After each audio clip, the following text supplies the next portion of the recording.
In Catawissa, Missouri, the best cook in the county kept a nurse's dress hanging on the back of a chair, ready. She never charged $1. She never left a bedside. Over roughly 20 years, 17 people died in her care. 3 bodies were dug up. Only 1 case ever reached a jury. So which is it? Was Bertha Gifford a good woman the town misread, or a killer the town protected? Before we dive into the story, do you mind saying in the comments where you're watching from today? And what time is it right now? The Old Widow's Ledger is building a community of truth seekers who are not afraid of the dark. Now, let's continue with the story. Before anyone was afraid of her, everyone was grateful for her. This is the part of the story that gets skipped, and it should not be, because it is the reason the rest of the story was possible. In the farm country along the Merrimack River, west of St. Louis, Bertha Gifford was known first as a cook. Neighbors said she made the best biscuits in Franklin County.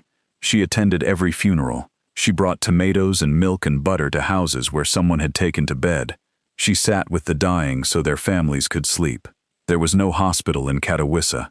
There was no ambulance. There was one country doctor covering a scatter of farms connected by dirt roads that turned to grease when it rained. If your child came down with a fever in the middle of the night, you did not call for help.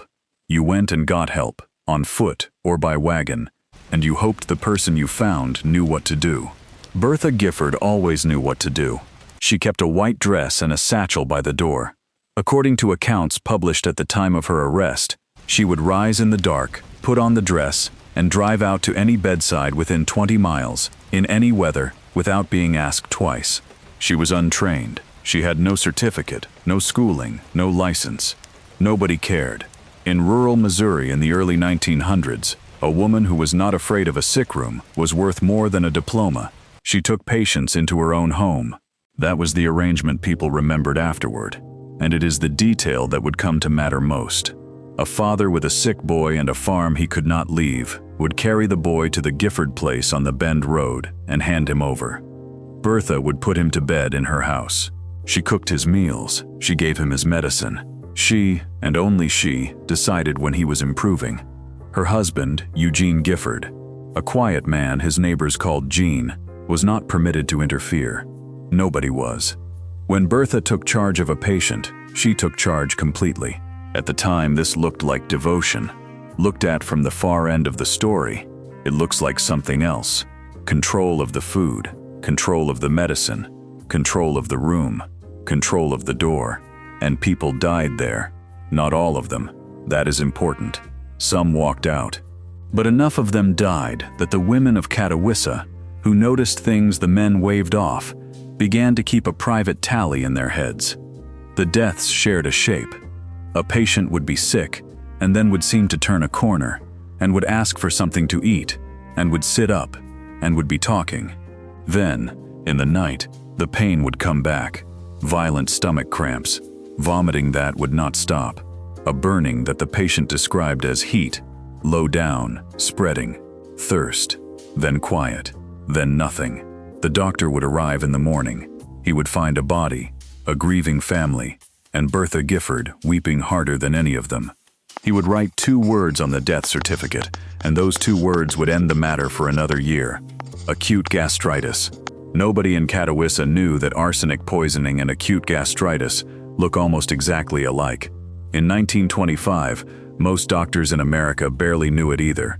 That gap in knowledge is the space in which this entire case lived, and it is worth understanding, because it explains how a town could bury 9 people in one house and still send their children back to that house the following spring. Nobody starts out as a rumor. Bertha Gifford started out as a girl in a mill town. She was born Bertha Alice Williams on the 30th of October, 1871, near Morse Mill in Jefferson County, Missouri. Her father was William Poindexter Williams. Her mother was Matilda, born Lee. Bertha was one of 10 children in a household that farmed, worked, and did not have much. Her death certificate gives 1871. Some sources say 1872. It is the first of many small disagreements that follow this woman through the record, and it is a useful reminder of what rural documentation looked like in the 19th century. Births were remembered, not filed. What was consistently remembered about her was her face. She was described in local accounts as one of the most beautiful women in the county, dark-haired with a warm complexion and an easy way with people. She was sociable, she liked company, she liked stories, and by several accounts she liked a particular kind of story, the kind involving illness, accident, and blood. In December of 1894, at Hillsborough, she married a man named Henry Graham. They had a daughter, Lila. The marriage did not hold. Reporting later collected by Missouri historians suggests that Bertha began a relationship with a man named Eugene Gifford while she was still married to Graham, and that Graham found out. What happened next is the reason Henry Graham's name appears on almost every list of Bertha Gifford's suspected victims, and the reason that list can never be closed. Henry Graham became ill. He died in 1906. The cause recorded was pneumonia. In September of 1907, less than a year later, Bertha married Eugene Gifford. Now, hold that sequence in your hand for a moment and be careful with it. A man dies of pneumonia in a Missouri winter in 1906. This was not unusual. This was ordinary. Pneumonia killed enormous numbers of American adults every year in that era, and it killed them fast, and no one thought to ask questions. There is no exhumation of Henry Graham. There is no toxicology. There is no evidence in the strict sense of that word that Bertha Gifford had anything to do with her first husband's death. There is only the shape of it, the inconvenient husband, the illness, the quick remarriage, and the 20 years that followed, in which people around Bertha Gifford kept getting sick in the same way and kept dying in the same way. The honest position is this: Henry Graham may have been the first. He may also have been a man who caught pneumonia and died, in a country where that was the third leading cause of death, married to a woman who would later do terrible things to other people. Both statements fit every fact we have. Neither can be proved. The record simply stops. Bertha and Jean moved north into Franklin County. They settled near Catawissa, a hamlet on the Merrimack, close enough to St. Louis to hear about it, and far enough away to be forgotten by it. They lived first in a small place near the railroad tracks that neighbors called the Tin Cottage. Later they moved to a white farmhouse on the Bend Road, where the road runs alongside the river and the fog comes up off the water in the early morning and does not lift until the sun is well over the trees. They had a son, James. Bertha kept house. She cooked. She went to funerals. She began, quietly and without anyone deciding it, to become the woman you sent for when someone was dying. 9 people would die inside that farmhouse. Local people gave the farmhouse a name, and they gave it that name long before anyone was arrested. They called it the House of Mystery. Understand what a peculiar thing this is. A community looked at a private home, counted the coffins that had come out of it, decided the number was strange enough to deserve a nickname, used that nickname in ordinary conversation for years, and then kept sending its sick relatives through the front door. That is not stupidity. That is what a rumor is before it becomes a fact. It is a joke that people do not quite laugh at. The deaths spread across roughly 2 decades, and they did not follow the pattern that a modern viewer expects from this kind of story. There was no type. According to Mark Hausman, director of the Washington Historical Society Museum in Missouri, who has spent years on the case, there is no discernible pattern to the victims at all. Their ages ranged from 15 months to 72 years. Men and women, children and grandmothers, family and strangers. Some were people Bertha loved, some were people she barely knew. There was no money in it. That is the second thing that breaks the pattern. Bertha Gifford took no fees, inherited nothing, and collected no insurance. Every classical motive that a 1920s prosecutor knew how to explain to a jury, greed, jealousy, revenge, was absent. Whatever was operating in that farmhouse, it did not operate on profit. What the deaths shared was a method and a moment. The method was food and medicine, both of which passed through Bertha's hands and no one else's. The moment was recovery. This is the detail that the women of Catawissa fixed on, and it is the detail that has kept this case alive for a century. Over and over, in account after account, the same sequence appears. The patient improves. The patient sits up. The patient asks for something to eat. And that night, the patient begins to die. There is a phrase that appeared in a 1928 newspaper article, and it is the plainest statement of the pattern anyone made at the time.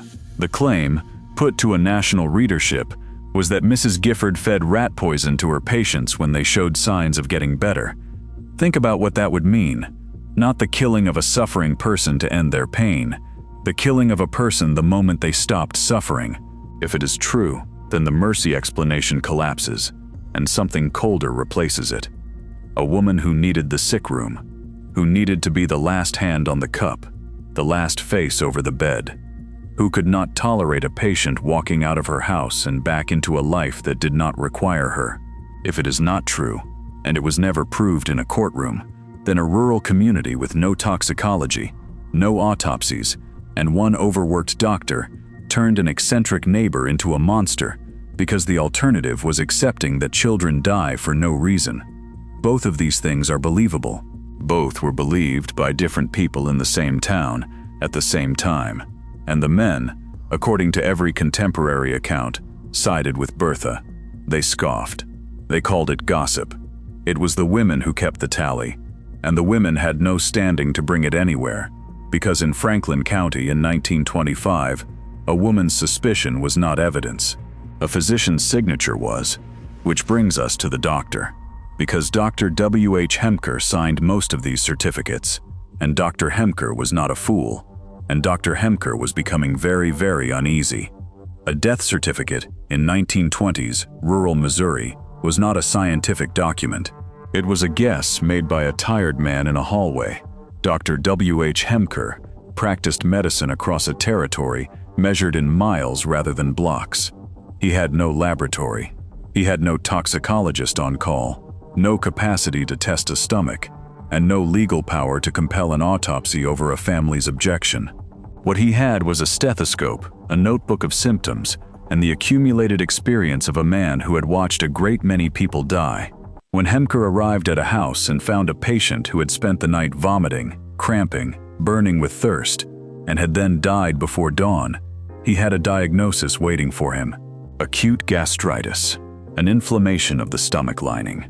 In an era of well water, unrefrigerated meat, home canning, and hog killing in the yard, acute gastritis killed people constantly. It was not a lazy answer. It was, in the absence of any other information, the correct answer. Now place arsenic beside it. Acute arsenic poisoning produces severe abdominal pain, persistent vomiting, profuse diarrhea, often bloody, a burning sensation in the throat and stomach, intense thirst, collapse, death, sometimes within hours, sometimes over days, depending on the dose. Read that list again, then read the gastritis list. They are the same list. This is not a failure of 1920s medicine. It is a property of the poison. Arsenic trioxide is tasteless. It is nearly odorless. It dissolves in warm liquid. It can be stirred into broth, into coffee, into a spoonful of the very medicine a doctor left behind, and the patient will taste nothing wrong. The symptoms it produces are the symptoms of the most common gastrointestinal death in rural America. It was, for centuries, called inheritance powder for exactly this reason, and it was everywhere. This is the part modern audiences find hardest to accept. Arsenic, in 1925, was not exotic. It was not locked in a vault. It sat in the barn, in the pantry, and sometimes in the medicine cabinet. Farmers bought it by the tin to kill rats and to dose livestock. It was sprayed on orchards. It was in wallpaper pigment, in fly paper, in taxidermy preservative. It was also, and this is the detail that would eventually save Bertha Gifford from the gallows, sold as medicine. Fowler's solution, a preparation of potassium arsenite, was prescribed for asthma, for skin conditions, for anemia, for malaria, and for general debility. Arsenic complexion wafers were sold to women who wanted a pale, translucent look. Physicians of the period genuinely believed that small doses of arsenic improved the circulation and toned the blood. Bertha Gifford, by her family's later account, took arsenic herself for exactly that reason. So did an enormous number of respectable Americans. So consider the position of a Missouri prosecutor. To prove murder by arsenic, he must prove, first, that arsenic was present; second, that it was administered by the accused; third, that it was administered with intent to kill; rather than with intent to treat, in a country where treating people with arsenic was normal medical practice. The first is chemistry, the second is opportunity, the third is the inside of a woman's mind. Hemker began to suspect. He wrote acute gastritis, and he wrote acute unknown disease, and he went home and he thought about it. He started recommending autopsies. Families refused. They did not want their children opened up. They wanted them in the ground. So he signed the certificates. The coffins went into the earth, one after another, carrying the only evidence that would ever have mattered. For a while, that seemed to be the end of it. It was not. Because arsenic does something that almost no other poison does, and Dr. Hemker knew it, and eventually a chemist in St. Louis would prove it. Arsenic does not leave. In August of 1925, a Catawissa man named George Schammel brought his 2 sons to the Gifford farmhouse. He was not a careless father. He was a man in circumstances that were common and are now nearly unimaginable. His household had come apart. He had work. He had 2 boys, Lloyd, who was 9, and Elmer John, who was about 7. And he had a neighbor with a spare room, a reputation for kindness, and no expectation of payment. The Schammels moved in. Father and both sons, under Bertha Gifford's roof. Lloyd was already unwell when they arrived. Dr. Hemker was called, examined the boy, and left medicine, as country doctors did, with instructions for the person who would be administering it. That person was Bertha. Lloyd Schammel died on the 31st of August, 1925. Now, a family that has just buried a 9-year-old does not immediately suspect the woman who sat up with him. They lean on her. The Schammels stayed, and on or around the 18th of September, roughly 2.5 weeks after his brother's funeral, Elmer John took sick. Same house, same room, same doctor, same medicine, left on the same table, given by the same hands. Elmer John Schammel died on or about the 22nd of September 1925. He had turned 7 not long before. 2 brothers, 1 month, 1 address. The record of what happened in that house exists in Bertha Gifford's own words, in a signed statement she gave 3 years later. She said that Dr. Hemker attended Lloyd and left medicine. She said she put arsenic in the medicine before she gave it to him. She said Lloyd died. She said that when Elmer John fell ill, the doctor came and left medicine, and she put arsenic in that too, and Elmer John died. She said she did it, in her later account, to ease their suffering. 2 boys, aged 9 and 7, in a farmhouse in Missouri, being given the poison hidden in the cure. I want to be careful here, because the temptation is to make this lurid, and it does not need help. The facts are enough.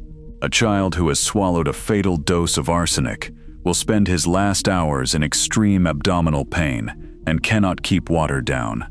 He will be conscious for much of it. He will ask for his father. Circulatory collapse ends it. The other person in the room, in both cases, held his hand. And here is what happened next in Catawissa. Nothing. Dr. Hemker signed the certificates. The community grieved with George Schammel, who had lost 2 sons in a single month and had watched a kind neighbor nurse them both. Bertha Gifford cooked for the funeral. There was no investigation. There was no test. There was no suspicion voiced loudly enough to reach anyone with the power to act. The boys were buried, and the summer ended, and the road along the Merrimack went quiet, and Bertha Gifford went on answering the door when people knocked at night. It took another man's death, 2 years later, to move anything at all.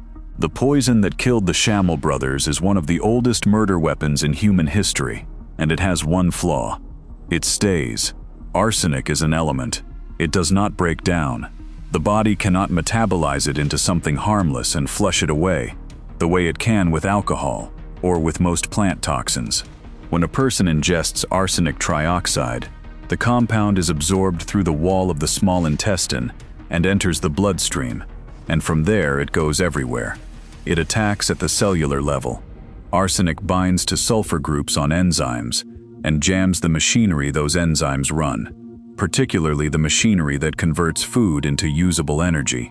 Cells across the body begin to fail at once. The lining of the gut sloughs, blood vessels leak. The victim loses enormous quantities of fluid, which is why the thirst is so severe. and why circulatory collapse, rather than any single organ, is usually the thing that ends it. That is the killing. Here is the flaw. The body treats arsenic as if it were phosphorus, which it chemically resembles, and files it into the tissues built from phosphorus. It goes into bone, it goes into hair, it goes into fingernails, and in those tissues, it locks in place and stops moving. Hair grows at a rate of roughly 1 centimeter per month. Arsenic deposited in the hair follicle in September will still be sitting in that segment of hair the following September, and the September after that, and long after the person is dead, because hair and bone and nails are the last things to decay. A poisoner in 1925 could beat the doctor. Arsenic looked like gastritis, and gastritis went on the certificate, and the certificate closed the case. But a poisoner in 1925 could not beat the grave. Every victim carried the proof in their own bones, and the proof did not degrade, and it waited. The chemistry to find it had existed for nearly a century. In 1836, an English chemist named James Marsh developed a test in which suspect material is treated with zinc and acid. Any arsenic present is converted to a gas, arsine, which is then heated and deposits on cold ceramic as a distinctive metallic film, sometimes called the arsenic mirror. It is sensitive enough to detect fractions of a milligram.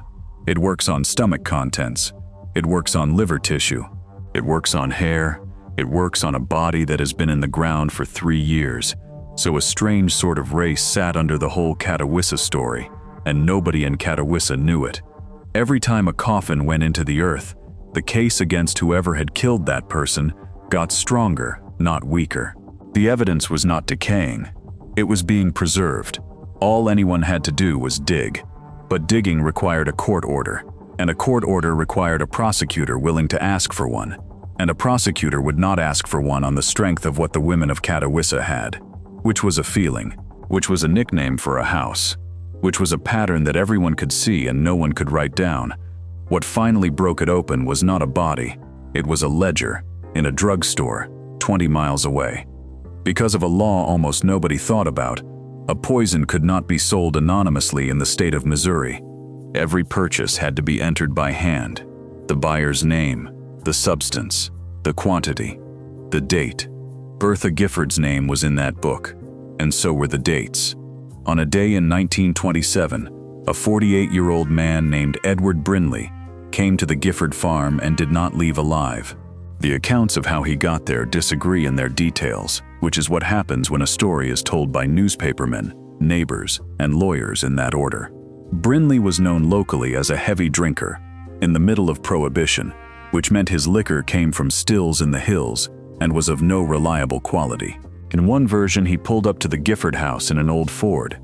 In another, he collapsed against the mailbox post outside, and Bertha spotted him from the window and told her husband to carry him in. The versions agree on the ending. Bertha Gifford took Ed Brinley into her house and cared for him. Within hours, he was in agony. Then he was dead. Dr. Hemker came. He looked at the body of a man who had died fast, with cramping and vomiting and burning thirst. And this time he could not make himself write the words alone. He consulted a second physician. The two could not agree on a cause of death. Hemker signed it anyway. Acute gastritis. And Catawissa, which had been muttering for 20 years, finally spoke out loud. According to accounts of the case collected by Missouri historians, Ed Brinley was the 9th person to die inside the farmhouse, and the 17th to die under Bertha Gifford's care. 17. That is where the number comes from.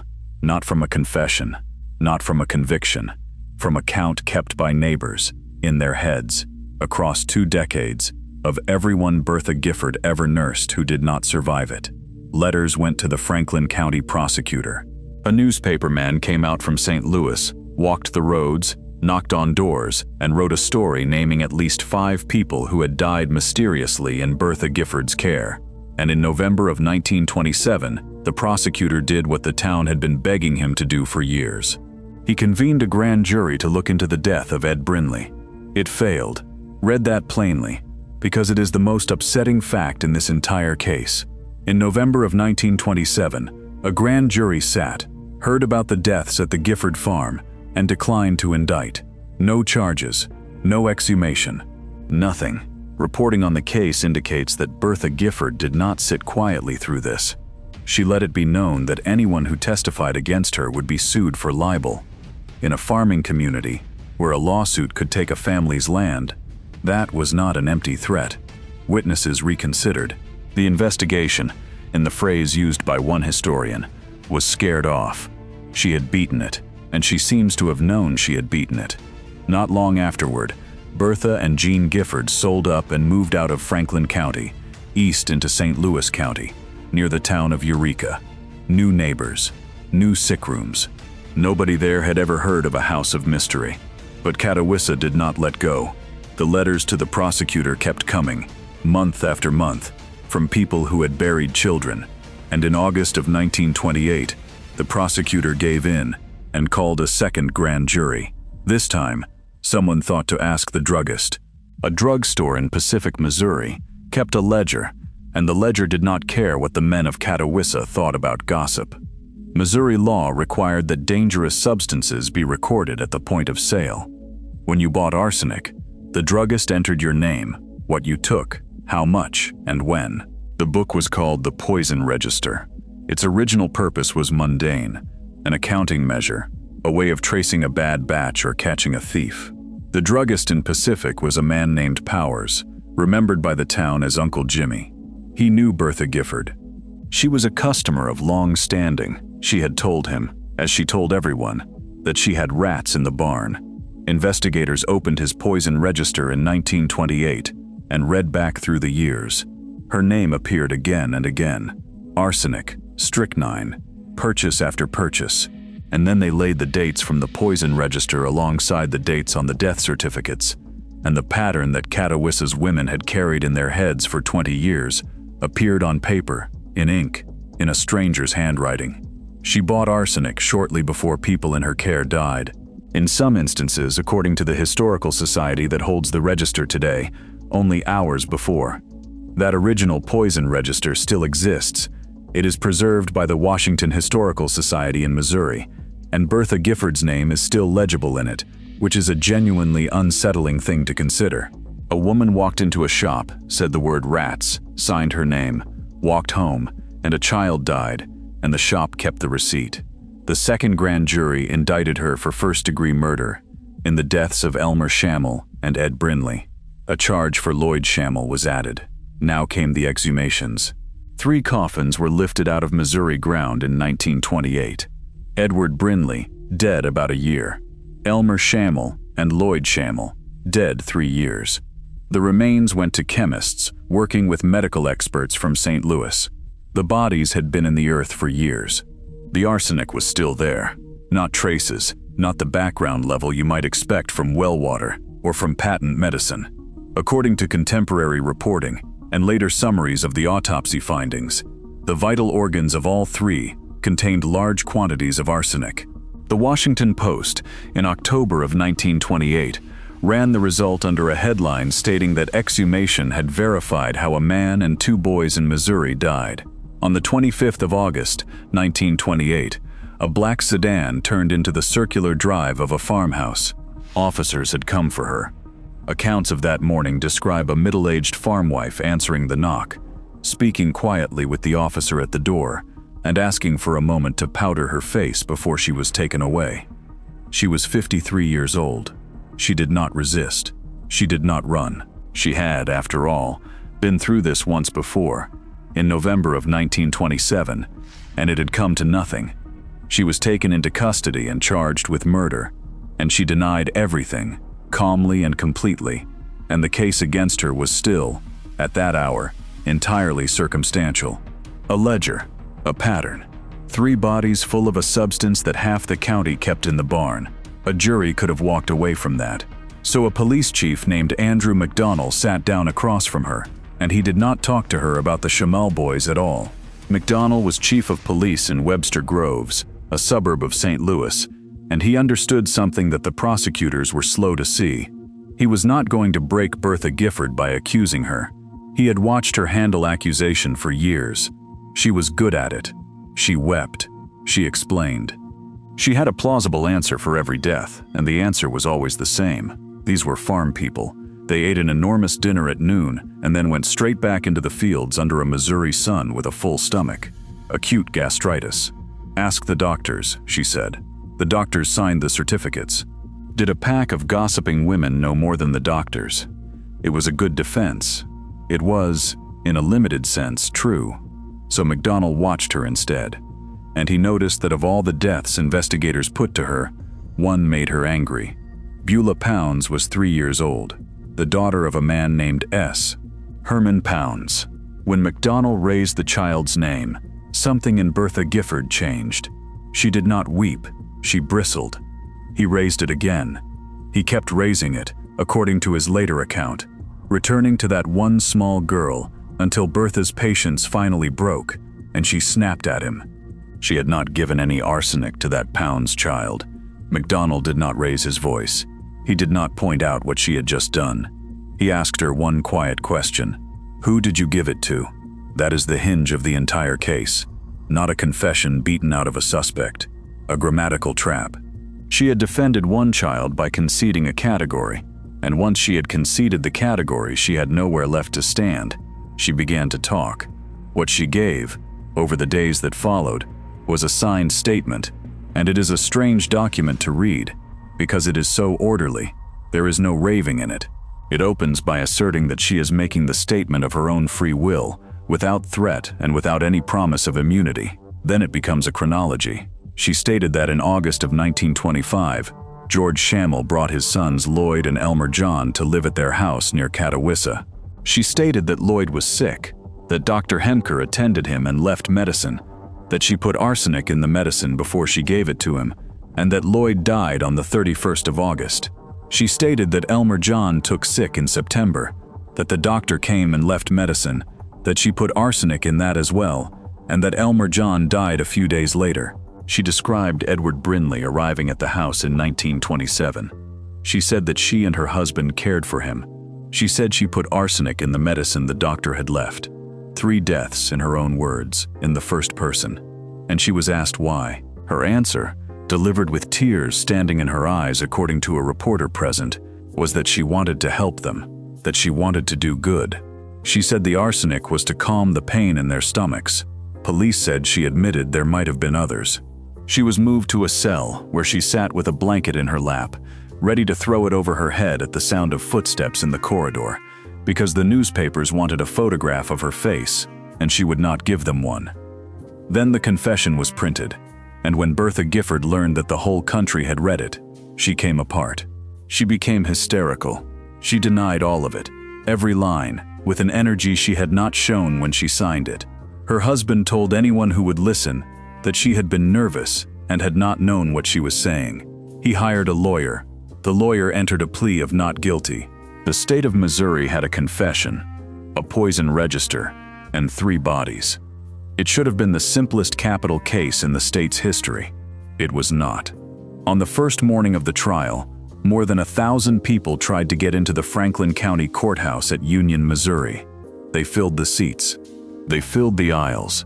They stood in the hallway and out on the steps, waiting for word to be passed back. This was the story of the decade in eastern Missouri, and the woman at the center of it was not the creature they had come to see. Reports from the courtroom describe her as composed, neatly dressed, entirely self-possessed. Somewhere in the building was her husband, Gene, who had begged her to take back the confession, and whom she had reportedly sent home for her black bonnet, because she did not feel like herself without it. The prosecution made a decision that tells you exactly how confident it was not. Bertha Gifford had been charged in 3 deaths. The state took her to trial for 1. Only Ed Brinley, not Lloyd Schammel, 9 years old. Not Elmer John Schammel, 7. Why choose the grown man over the murdered children? Because the defense's first move was to attack the confession, and it very nearly succeeded. Her lawyers fought to have the statement, and any testimony about it, thrown out entirely. They failed. But the fight told the state that its centerpiece was not safe, and that a jury asked to hang a woman on the strength of a document she now screamed had been extracted from her while she was out of her mind was a jury that might refuse. And there was the other problem, the arsenic problem. Arsenic in the organs proved arsenic in the organs.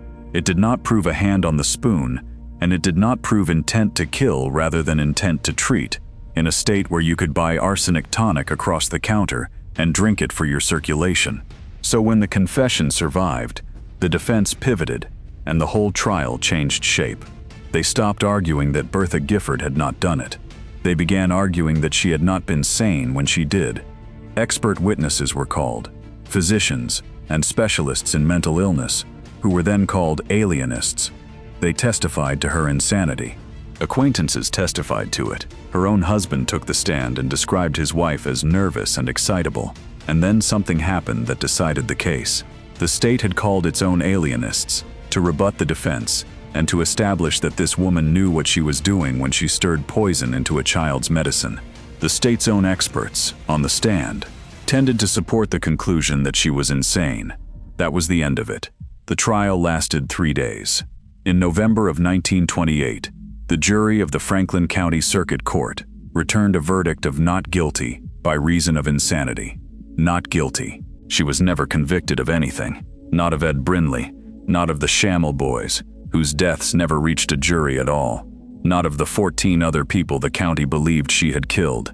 The formal, legal, permanent finding of the state of Missouri on the subject of Bertha Gifford is that she committed no crime. The following month, in December of 1928, she was committed to State Hospital No. 4 at Farmington, Missouri. She would remain there for 23 years, and in the institution, they found her a job that suited her because she was quiet and cooperative and had a skill everyone remembered. They put her to work in the kitchen. Nothing about the rest of Bertha Gifford's life is dramatic, and that is its own kind of ending. State Hospital No. 4 at Farmington was a large institution in the Missouri Lead Belt, one of the state asylums built in the 19th century on the theory that the mentally ill would recover in fresh air and useful work. By 1928, it held far more people than it was designed for. Patients worked the grounds, the laundry, the kitchens. Bertha Gifford cooked. By local recollection, she was a good patient, an excellent worker, and gave the staff no trouble at all. She did not confess again. She did not recant her recantation. She did not, so far as any surviving account records, ever explain what happened in the farmhouse on the Bend Road. Whatever she understood about herself, she took it with her. Her husband did not divorce her. She died on the 20th of August 1951, of natural causes, aged 79. She had outlived nearly everyone connected to the case. Dr. Hemker's certificates were long since filed away. The women of Catawissa who had counted the coffins were mostly gone. The Schammel boys, had they lived, would have been in their 30s. She was taken back to Jefferson County and buried in a small cemetery near Morse Mill, the place she was born, in a burial ground belonging to a congregation that believed the dead sleep until the resurrection. Accounts of the grave itself conflict. Some say she lies unmarked. Others describe a stone set between the graves of her two husbands, Henry Graham on one side and Eugene Gifford on the other. What is not disputed is what surrounds her. In that same small cemetery, according to research on the case, lie roughly 8 of the people she was suspected of killing. Her medical records from Farmington, the 23 years of observation, evaluation, and whatever she may have said to the doctors there, still exist. They have been permanently sealed by the Missouri Department of Mental Health. They cannot be opened without a court order or a request from immediate family. Everything we would most want to know is in a file that nobody is allowed to read. The farmhouse on the Bend Road is still standing. It is privately owned. People drive out over the bridge and down the old road to look at it, and some of them stop and photograph it from the ditch, which is not entirely fair to the family who lives there. It has been on television. It has been in podcasts. It is on lists of haunted houses, which is the modern way of admitting that a place frightens us without having to say why. Her great-granddaughter, S.K. Murphy, has spent years researching her and has written a book about it. She stood on that porch and reported feeling not terror, but a kind of peace, because her own mother had loved the place and had loved the woman who lived in it. That is the thing that never resolves. Bertha Gifford was a grandmother. She was a wife, a cook, the woman who came in the night when your child was burning up and there was no one else. Somewhere inside that same person was whatever put arsenic into a 9-year-old boy's medicine and then held his hand while it worked. The town of Katowice knew both women. It could not make them into one. Neither, in the end, could a jury. So let us be precise, because this case is usually told badly, and the sloppy version does no one any favors. Bertha Gifford confessed to 3 killings. She named Lloyd Schammel, Elmer John Schammel, and Edward Brinley, and she described placing arsenic into medicine that a physician had prescribed. She reportedly acknowledged there may have been more. Bertha Gifford was suspected of 17 deaths. That number is not a legal finding. It is a count kept by a community of every person who died in her care over roughly 20 years, and Ed Brinley was the last of them. A further 12 suspicious deaths were raised only after the grand jury began examining the first 5. The suspected victims range in age from a baby of 15 months to a woman of 72, which is not a pattern any profiler would recognize. Bertha Gifford was convicted of nothing. She was tried once, for one man, and the jury found her not guilty by reason of insanity. And now the uncomfortable part, which most tellings leave out. There is a serious argument that the physical evidence was weaker than it looked. Arsenic occurs naturally in groundwater across large parts of Missouri, and it accumulates in the body of anyone drinking from a well. Arsenic was a common ingredient in prescribed tonics of the period, taken deliberately, sometimes daily. Bertha Gifford herself is said to have taken it for her circulation, as many people did. Ed Brinley drank illegal prohibition liquor from backwoods stills, a category of beverage that killed and blinded thousands of Americans through contamination. Arsenic was also used in embalming fluid in the United States for decades. The practice was in decline by the 1920s, but the compound remained in the soil of American cemeteries and in the older bodies within them. None of that explains large quantities of arsenic in the vital organs of 2 children. None of it explains the poison register, with purchases logged hours before deaths. None of it explains a signed confession describing the method in the first person. But it is the reason a careful person should hold this story with both hands. Bertha Gifford was tried in a county that had already convicted her over back fences and Sunday dinners for 20 years. Her defense, and her family, have always maintained that she did what she said she did for the reason she said she did it. That she gave arsenic to suffering people, in the sincere and disastrous belief of her era that arsenic would settle a stomach, and that they died, and that she was arrogant and wrong rather than evil. That defense fails on one point, and it is the point everything comes back to. The dying were not the ones who died. The recovering were. Again and again, the pattern the neighbors described was that the patient improved, sat up, asked for food, and was dead by morning. You do not administer a merciful poison to a man who has just asked for his breakfast. So we are left with a woman in a white dress with a satchel by the door, driving through the dark to a house where a child is sick, and no one alive can tell us which of the 2 Berthas got out of the car. 17 graves in the Merrimack Valley, 3 admissions, 1 trial, 0 convictions, and a file in the state of Missouri, sealed by law, that may contain the only true account she ever gave. She was the kindest woman in Katowice. Nobody wanted to be the one to say it out loud. If this case stayed with you, the archive is deeper than you think, and the next one is already written. Subscribe, and it will find you. Now tell me what you actually believe. Was Bertha Gifford a killer who hid inside a nurse's dress, or a woman destroyed by the medicine of her own century? The comments are open,